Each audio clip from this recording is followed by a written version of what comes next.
Welcome back to our English class. Today we are going to see non-finite verbs.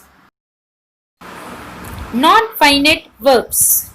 A non-finite verb is the term used to describe a verb that does not indicate tense. Non-finite verbs are mainly divided into three types. The first one, infinitives, gerunds, and participles. Let's see one by one. The first one, infinitives. Infinitive is a non-finite verb, but it's not a main verb in the sentence. It does not change as per the tense of the sentence, singular or plural, subject, or the type of the person in the sentence. Let's see how can we create infinitives. It is created by adding 2 to the base form of the verb. 2 plus base form of verb is an infinitive. Examples, you can see the verbs are play, run, eat. How do we change infinitives? We just add 2 to the verbs. To play, to run, and to eat.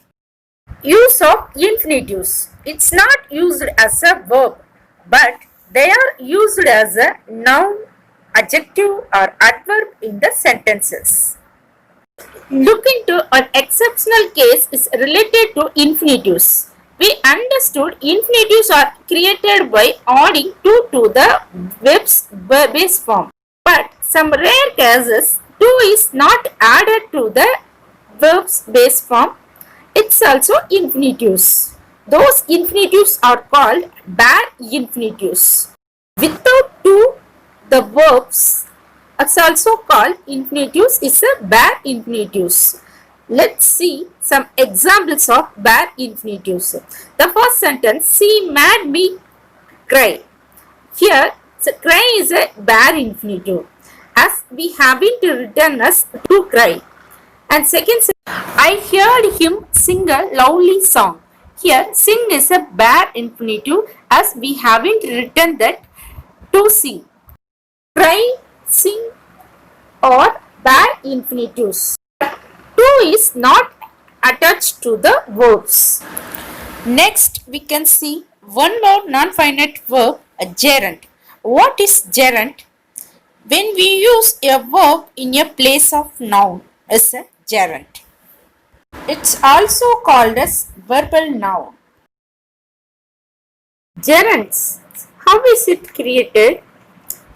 Adding ing to the first form of verb, we can get gerunds. Examples, walk. We add ing to the verb walking, read, reading, play, playing. Remain one thing, in any sentence, subject can either be noun or pronoun. It cannot have any other form. So look at the example. Ravi goes to school every day. He is a best student in the class. Here the first sentence, Ravi is a noun. The second sentence, he is a pronoun for Ravi. Let's look into one interesting sentence. Swimming is good for health. Here swimming is it subject or not? Here what is the subject? It is swimming is subject here. Is it noun or pronoun? No, it is a verb. Then how it is used as a subject?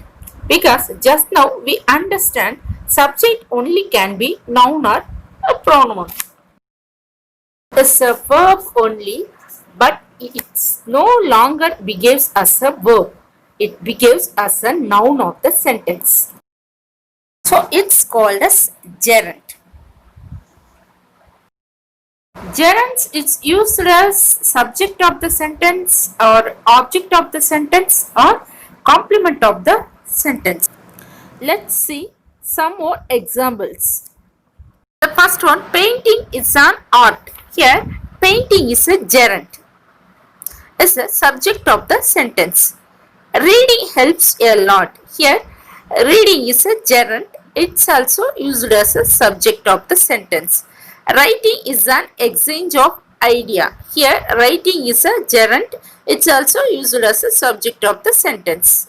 I love singing. Here, singing is a gerund is used as an object of the sentence. He enjoys cooking a lot.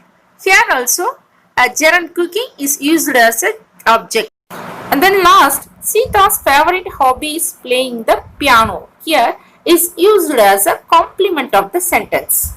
Next, we are going to see participles. It's also non-finite verb. What is participle? It is not a main verb in the sentence.